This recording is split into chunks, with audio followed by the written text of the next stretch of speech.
इधर दाऊद ने हथियारों का जखीरा मंगवा लिया, अपने 5 खूंखार आदमखोर शूटरों को बुला लिया और उस सुबह खुद दाऊद इब्राहिम हाथों में हथियार लेकर समद खान को मारने निकल पड़ा। यह पहला मौका था जब दाऊद खुद किसी वारदात को अंजाम देने निकला था। इससे पहले वह कभी कहीं नहीं जाता, अपने आदमी से यही काम करवाता था। प्लान बन चुका था। उस बिल्डिंग के कंपाउंड के गेट के इर्द गिर्द 2 आदमी मुस्तैद कर दिए गए।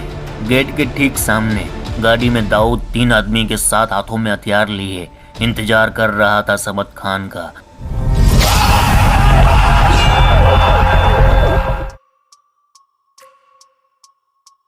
केम छो मजामा? अरे मामा, हथियार तो वह सिर्फ शौक के लिए रखता था, वरना खौफ पैदा करने के लिए तो बस उसका नाम ही काफी था।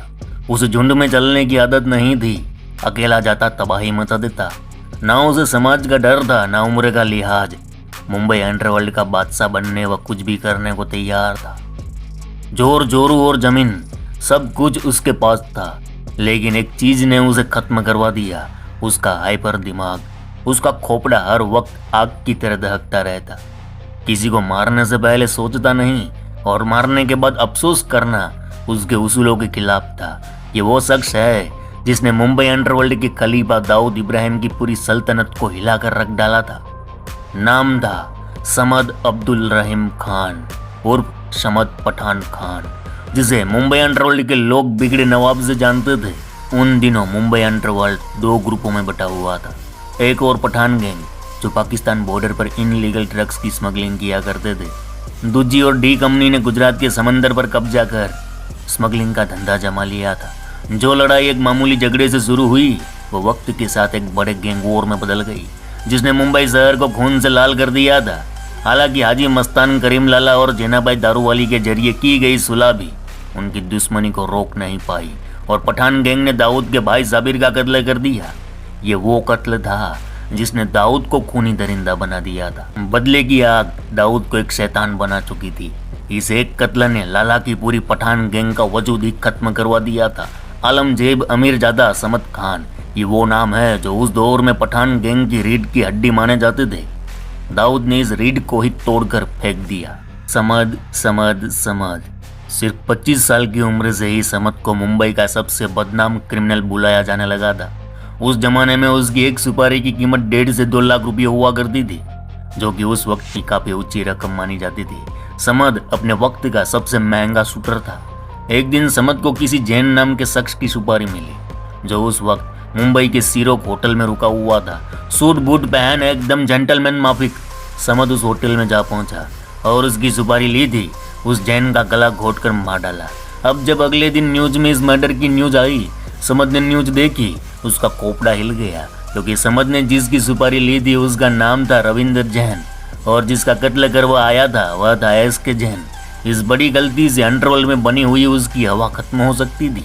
इसीलिए अपने अधूरे काम को पूरा करने समद दोबारा सीरक होटल जा पहुंचा और अपने अधूरे काम को पूरा करते हुए रणवीर जैन को गोलियों से छल्ली कर डाला। अरे मामा, समद खान जो करीम लाला का भतीजा था। समद खान जिसे मुंबई अंडरवर्ल्ड ने इतनी अहमियत ना दी, लेकिन उसके जैसा किरदार आज तक मुंबई अंडरवर्ल्ड में पैदा नहीं हुआ। पढ़ा लिखा डॉन, दिखने में एकदम चिकना, सूट बूट में घूमने वाला, लेकिन इतना खूंखार था कि अंग्रेजी बोलते बोलते अपने दुश्मन लोग का राम नाम सत्य कर डालता। अब आपको रूबरू कराते हैं समद खान के उन कारनामों से जिसे सुनकर पूरा अंडरवर्ल्ड तो हिल जाया करता था। आप भी ठहर जाओगे। 1983 की बात है। समद खान की कोर्ट में पेशी होनी थी।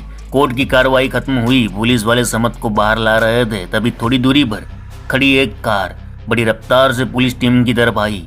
गाड़ी की रफ्तार से भयभीत सारे पुलिस वाले इधर उधर भागे, लेकिन समद हिला नहीं। गाड़ी अचानक समद के पास आकर रुकी। समद गाड़ी में बैठा। एक बार फिर गाड़ी ने रफ्तार पकड़ी। थोड़ी दूर जाकर गाड़ी ने यू टर्न लिया। फिर से पुलिस वालों की तरफ गाड़ी आ रही थी। सारे पुलिस वाले भौचक के देख रहे थे। ड्राइविंग सीट पर बैठी एक बला की खूबसूरत लड़की उन्हें ठेंगा दिखाकर समद को लेकर रफू चक्कर हो गई। वह छोकरी कोई और नहीं, समद की मासूका शिल्पा जवेरी थी। शिल्पा जवेरी के बारे में कहा जाता है कि वह इतनी खूबसूरत थी, अगर उसे नशे की लत नहीं लगी होती तो वह बॉलीवुड की सबसे खूबसूरत हीरोइन होती।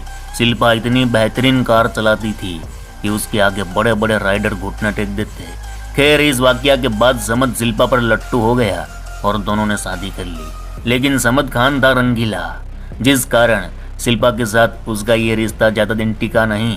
बताया जाता है अपने आखिरी दिनों में शिल्पा जवेरी अकेली रहती थी, गुमनाम, और ड्रग्स के ओवरडोज के कारण उसकी मौत हो गई।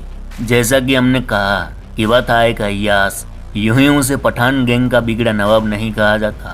अरे बाबा, मुंबई में उस दौर का सबसे चर्चित, सबसे पुराना डांस बार हुआ करता था सोनिया महल। इस डांस बार में समद खान अक्सर जाया करता और हर बार नई नई लड़की के साथ पूरी पूरी रात गुजारता। एक रात इसी डांस बार में उसकी नज़र एक लड़की पर पड़ती है। उस लड़की के पिता रेलवे में काम करते थे, लेकिन पैसों की और ज़्यादा ज़रूरत थी तो वह डांस बार में काम करती थी। उस रात समद खान अपनी कुर्सी से उठा। डांस बार में जितने लोग मौजूद थे उन सब की आंखों के सामने स्टेज से लड़की को उठाया और जबरदस्ती लेकर चला गया और सब देखते रहे। इसके बाद उस लड़की को वर्सोवा के एक फ्लैट पर ले गया, जहां उसके साथ कई बार बलात्कार किया। फिर जब उसकी हवस पूरी हुई तो लड़की को उसी हालत में वहां छोड़कर चला गया। इधर देर रात लड़की घर नहीं पहुंची, बाप ने पुलिस कंप्लेंट की। तुरंत पुलिस ने लड़की को खोज निकाला, FIR दर्ज हुई, समद खान अरेस्ट हुआ। लेकिन समद का खौफ ही इतना था कि वह लड़की और उसका बाप कभी कोर्ट पहुंचे ही नहीं और मामला दब गया। समद खान का खौफ, डर लोगों में उस जमाने के मुंबई के गुंडे मवालियों में कितना था, ये जानना है तो ये किस्सा सुनिए। वक्त होगा कोई 1984 का। एक मर्डर केस में समद खान मुंबई की आर्थर रोड जेल में बंद था। धीरे धीरे जेल के अंदर उसने अपनी पैठ जमा ली। जेल के कैदी से लेकर जेल अथॉरिटी उसके आगे चुपचाप मुंडी हिलाते और जेल के अंदर से ही वह अपना पूरा नेक्सस ऑपरेट करने लगा। जिस केस में समद खान जेल में था, उस केस में 2 गवाह उन्हें बाहर आने से रोक रहा था। दरअसल समद पर पासपोर्ट एजेंट राजा सिंह ठाकुर के मर्डर का आरोप लगा था। गुलाम हुसैन और नासिर हुसैन इस केस में गवाह थे। एक रोज समद ने इन दोनों को जेल में बुलवाया, जहां समद ने इन दोनों को नंगा करवाया, डांस करवाया, फिर जेल के हजाम को बुलवा कर दोनों के सिर मुंडवाए। इसके बाद समद खान बोलता है, सोच लो काके, जेल के अंदर रहकर तुम लोग का मुंडी साफ करवा सकता हूँ तो मुंडी कटवा भी सकता हूँ, इसलिए इस केस से हट जाओ। और हुआ भी ऐसा ही। इसके बाद दोनों गवाह कभी कोर्ट कचहरी नहीं आए। गवाहों के अभाव में समद खान इस केस में बरी हो गया। अब इस कहानी के आखिरी चैप्टर के महासंग्राम की ओर चलते हैं। यहाँ 2 सवाल अहम है।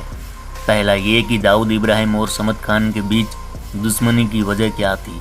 दूसरा ये कि दाऊद के लिए समद खान को मारना इतना जरूरी क्यों बन गया था। तो सुनो मामा, समद खान कोई गली छाप गुंडा नहीं था। उस दौर के मुंबई के सबसे बड़े डॉन का भतीजा था। गर्म खून था, जैसे कई बार आपने फिल्मों में ऐसे कैरेक्टर देखे होंगे, सनकी, पागल, दिखने में हीरो लेकिन जब चाहे किसी को मार दे। सेम वैसा किरदार था समद खान। एक तो करीम लाला का भतीजा था, यानी एक डॉन की पूरी छत्र छाया उसे मिली हुई थी। दूसरा उसके अपराध करने के तौर तरीके, जिस कारण उसका खौफ पूरे मुंबई में था। दरअसल होता ऐसा था कि जब कभी समद खान जुर्म करता, पुलिस करीम लाला को घंटों तक पुलिस थाने में बिठाकर पूछताछ करती, जिस कारण करीम लाला भी समद से परेशान हो चुके थे। उधर समद खान अपने साथियों के साथ दाऊद के इलाके में घुसकर उसके स्मगलिंग के सामान को लूट लेता, उसके आदमियों को पीटता, गोलियां चलाता। एक रोज समद खान दाऊद के घर पहुंच गया। हाथ में कार्बाइन थी, 10-12 उसके पंटर थे, जहां उसने दाऊद के घर पर मैगजीन खाली कर दी है। बताया जाता है उस दिन समद खान ने दाऊद के घर पर करीब 200 गोलियां बरसाई थी। दाऊद के घर पर जाकर इतनी गोलियां बरसाना दाऊद को सीधे चुनौती थी। कहीं ना कहीं समद खान दाऊद पर भारी पड़ रहा था। ऐसी अफवाहें चलने लगी थी। अंडरवर्ल्ड का दस्तूर है, अंडरवर्ल्ड की गद्दी किसी के बाप की जागीर नहीं होती। जिसके जिगर में जिगर हो वह गद्दी पर बैठ सकता है, लेकिन यह गद्दी खून मांगती है।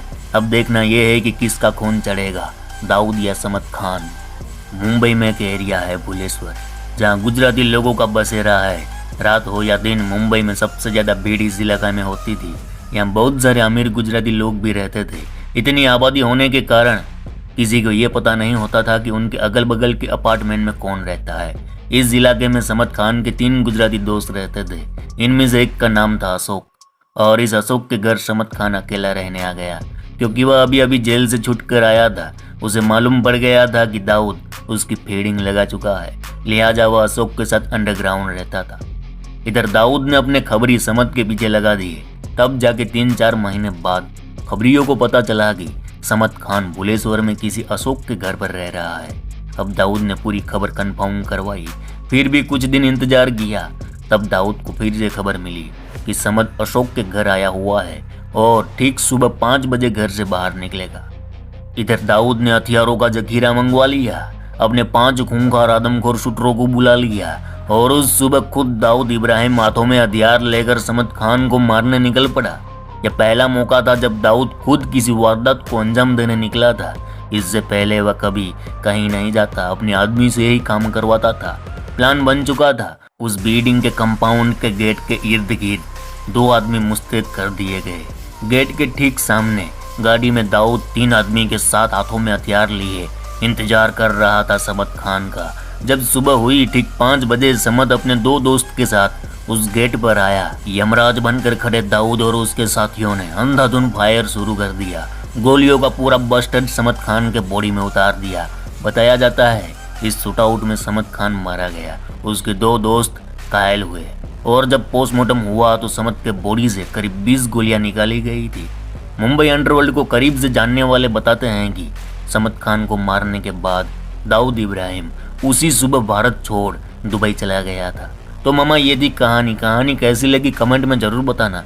चलो इस गुज्जू भाई का राम राम, मिलते हैं फिर।